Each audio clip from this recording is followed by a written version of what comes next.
I think we're in an acceleration phase now in silver. In other words, the bull trend has been going on since the lows in 2015 for gold miners, and silver. Silver and the miners have been somewhat irregular participants in that ongoing monetary metal bull trend. But I'm going to suggest to your viewers that they punch up a chart on their quote screen, just not momentum, what we look at, which usually tells us ahead of time.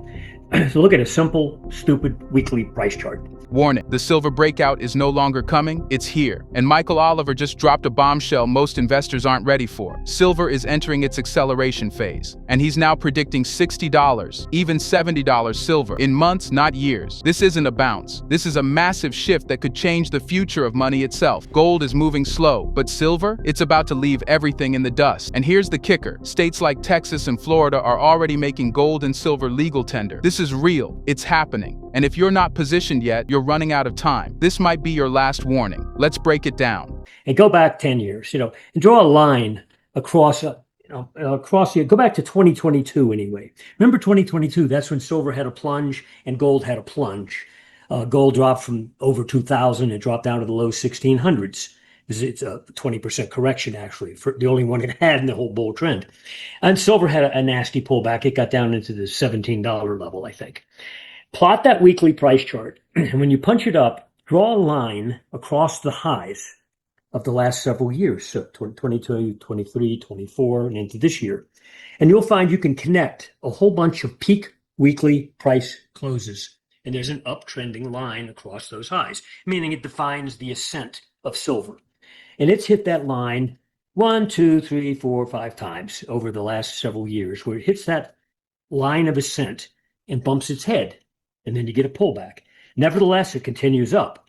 That line of ascent pretty much defines what's going on in silver. It's going up every year. Okay. Yeah, there are pullbacks, there's pauses, et cetera, et cetera. Well, our momentum mark in early June, so 5 weeks ago, let's say, told us we're going to accelerate now. In other words, we're not going to follow some prior line of ascent that everybody's used to. Price just joined in last week, and if you plot that line, you'll see that last week's action punched through it. In other words, if that line was a ceiling, an ascending ceiling of resistance, even price now says, I'm out of here. Okay, you blew through it definitively. And, and pullback this week isn't even threatening that. In other words, we've accelerated the market. And I think what's about to happen over the next 5 or so months is likely to be the kind of strength that people aren't used to.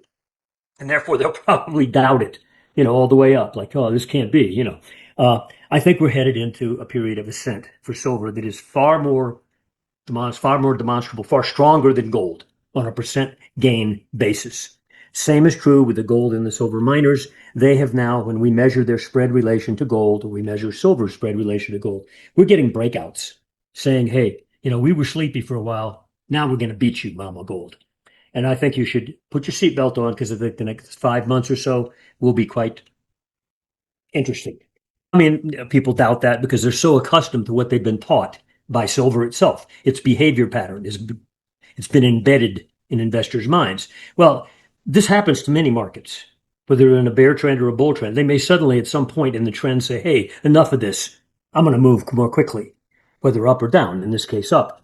And I think we're going to be probably in the $60 to $70 zone in the next 5 months or so. Okay. Now, and that's not the end of it. I don't think we're going to end the bull market in gold and silver like we have in prior peaks, like in 1980 or 2011. I don't think that's what's coming. I think what's coming is so many institutions, assumptions, and markets will be turned asunder that we're going to end up with monetary metals being money yet again. And I think it's going to pop up here, this country, that country. And already in the United States, there have been several states that have not just not taxed gold and silver transactions, but have made them legal tender. Florida has done it. Texas has just done it, where they're in effect telling the central bank of the government, you don't have monopoly control over money anymore. We just legalize gold and silver as legal tender. You can pay your taxes with it. So in other words, they're in effect seceding from the national monopoly control over the money unit, which is, of course, an unbacked piece of paper. They're replacing it with, that kind of process is underway in its infancy, and it's going to grow more rapidly, especially as we see an economic downturn, which I think we're going to see, and the stock market trap people. I think it's been topping actually for a couple of years, where it'll make a gain, have a sharp pullback, and another make another gain, but it isn't sustained, and another drop, et cetera. I think there's distribution going on, and I think the market is topping. And when it tops and goes down, that's when you see the data points go awry, to the point where the central bank pulls their hair out and the central government does the same, and they have to go to monetary excess, which we know our current president is all in favor of. He's told them, get rates down to 1%, whatever. That is going to further pave the upside for the monetary metals. It's been virtuous because what it's allowed to happen is, while gold has gone sideways since April, so we're now 4 months of this, going nowhere. It's not a top. Gold never tops going sideways. Go back and look at the 2011 peak. Go look at the 2015 low. It doesn't top going to sleep. When you see gold go into a range, it's a launch pad for another move. But during the last 4 months, since gold peaked in April, May, June, July, it hasn't gone down, it's gone this way. Every time the bears think, oh boy, it's on its way, it goes right back up again. That's a launch pad. But during that time, what's happened? Silver and the miners have gone vertical, meaning the spread relationship between the silver and gold and the miners and gold has firmed sharply. Why? Not because gold's gone down and they've gone down less, but they've actually gone up while gold held its own. So the spread is formed favoring the miners and silver. And I think it's lovely what's been happening, because the quietness in gold, again, has put people to sleep thinking, well, there's nothing going on here. Yeah, it is. Take a look at a SIL chart, silver miners. Go back 5, 6, 7 years. Look at a GDX chart. Go back that same amount, just price chart even. Price is now saying what momentum has already told us is going to happen. We're going back. I think GDX and SIL, for example, those two mining ETFs, the 2011 highs will be blown out with ease in the next 5 months and exceeded dramatically. And I think it's underway. Now, it's going to be more vertical, though, than what they're used to for the last 10 years in gold, which has been a layered process. I think it's going to be far more vertical, which is going to surprise them. And yeah, there will be pullbacks, but they'll be sharp and over with quickly, and they won't be as deep as some of the other pullbacks we've seen. That's what I think is about to unfold. And his question again was where are your sell points. Oh yeah, I about chuckled. Pardon me. When we look at long-term momentum, such things as the 3-year average oscillator, where we oscillate the price of gold versus its 3-year average or versus its 3/4 average, long-term yardsticks, we're not even near any numbers that would say, oh, it's over. On short-term basis, you could always get sell signals here and there, but they're like, you get out at every sell signal, you're unlikely to get back in time. In other words, yeah, it's a trader's thing. You might drop for 2-3 weeks, but if you don't get back in 2 days later, it's back at the highs. You know what I mean? We've seen this repeatedly. We're not near any long-term momentum structural breakage points. Now, when we go back and look at peaks and troughs and major lows and major highs in gold through history, going back to 50 years that it's been legalized, when it makes a high and turns down, it breaks structure very, very soon after making the high. Example, MSA turned major bearish on gold in January of 2012. It was only 3 months after the high. Okay? And when you made your high in September, October 2011, and you dropped some, didn't do anything on a price chart, but for annual momentum of gold, it said, uh-oh, you just broke the backbone, going back quite a few years on the momentum chart. So we turned major bearish, and we had to put up with a lot of complaints because most of the public wasn't willing to go bearish then. And we said, no, be gone. Well, sure enough, gold labored. After it made its high at 1920, it dropped down into the high 1500s at some point, and then lived between that level and the upper 1700s for the next year. Kept trying to go back to its high, but couldn't. So it wasn't sideways action. It was sideways action after a peak. But it had broken already 3 months off the high, its annual momentum trend. Same in 2015, when it made its low in December of 2015 at a price of 1,050. 2.5 months after that low, actually a month and a half after that low, in mid-February 2016, MSA went long-term bullish again because we had broken annual momentum trend structure to the upside. Right now, we're not even near any breakage levels. And when gold makes a high or a low, what happens is the momentum structures move up to where they're very nearby the action, so that when it breaks even modestly, it's got something to break of significance. We don't have that now. I'm not fearful of a top in gold. Those quote $50 highs, if you go back and look at them, like on a weekly chart or something, they're almost phantom highs, meaning you're up there so briefly, it's like you were hardly even there. It was just thin air and it collapsed. Okay. And those old highs, when you, of course, value silver at that time, let's say 1980 at $50 or 2011, 14 years ago. What's happened to the dollar since then? I don't mean the dollar index, but the real buying power of the money unit. It's continued to collapse. So if we ever took silver to a real value where it was in 2011, when it was at $50 briefly, or 1980, and factored in the degradation in the money unit, silver would probably be $200 just to match its real value then. Okay. So I don't think there's any resistance right now between here and 50, and I don't think 50 is resistance. It's a phantom set of highs that are so old and so long ago that if anybody wants to try to sell against the $50 highs, I bet it doesn't work.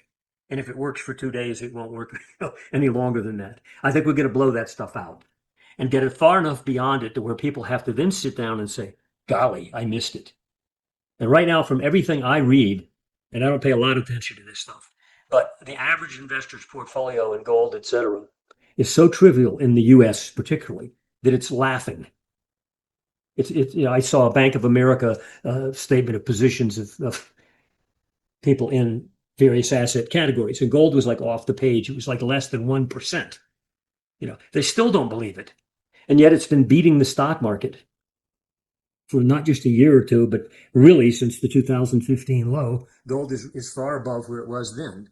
And you can go back 3 years or 5 years, but they don't acknowledge it. It's not on CNBC. It's not on Fox Business News. Oh, yeah, recent strength has been, but they don't realize that it's been beating. And now silver, if you look at where it is in relation to the S&P, we ran charts on it a couple of weeks ago. It's beating the pants off the S&P, but nobody's aware of that. Anyway, that's going to shift, and when the public finally realizes that, ooh, I missed it, or ooh, it's been doing well, and ooh, the stock market's not doing so well, because I think these new highs in the stock market are a bear trap, a bull trap, in which people think a new price high means something. Not always. Sometimes it's a teaser and a top. This is exactly, by the way, the price behavior of the stock market back in 2000. We got bearish in January, and the son of a gun went sideways for a whole year. In fact, made new highs after we said, be out of this market. They were marginal new highs. Well, in 2007, same story. It was a laborious top spanning much of that year. And we put out a sell signal, for example, on the S&P in January of this year, well before it really started down and showed downside starting in March, really. It's when you started to see the pain. And then April, of course, it puked. We're only marginally above those highs. So it's behaving just like it was at those two prior major tops. Laborious, teasing new highs that really don't go anywhere. And then finally, it just implodes. And by the way, there's one, if you want to look for a signpost, 2001, January 2001, you weren't very far off of what had been the high monthly close in the S&P in August of 2000. The Fed cut rates twice after a long period of pause. 2007, September, October, the Fed cut rates after a long period of pause. You could have put a signpost, a tombstone, on the market when they cut rates and circled it, said when they cut rates, short it. We got CPI and wholesale prices coming up this week and also jobless claims. So it could be interesting because if any of those data points give the Fed an excuse to finally say, okay, we're going to cut rates, we know there's already a bunch of Fed governors wanting to cut already. In fact, insisting we do it in July. All you need is about one or two more to say the same thing, and Powell's going to have to finally give in. I'm waiting for a rate cut. That would be the tombstone on the stock market. Anyway, I think events are starting to really get to a crescendo point here. Dollar index, which had been asleep for 2023 and 2024 in an 8% range, now suddenly has started downside fairly sharply. T-bond market, which is normally an alternative to the stock market, and a co-upside driver with gold as the stock market tops 2000, 2002, 2007 to 9. If you own T-bonds, you did pretty well. T-bonds are acting bad. And of course, that's very unnerving to the central bank and the central government. There's only one market that's behaving quite well. As Michael Oliver has highlighted, The current momentum in silver isn't just a fleeting trend, it's a signal of deeper market shifts. If you found this analysis insightful, please like the video, subscribe for more updates, and hit the bell icon to stay informed on the latest developments in the precious metals market.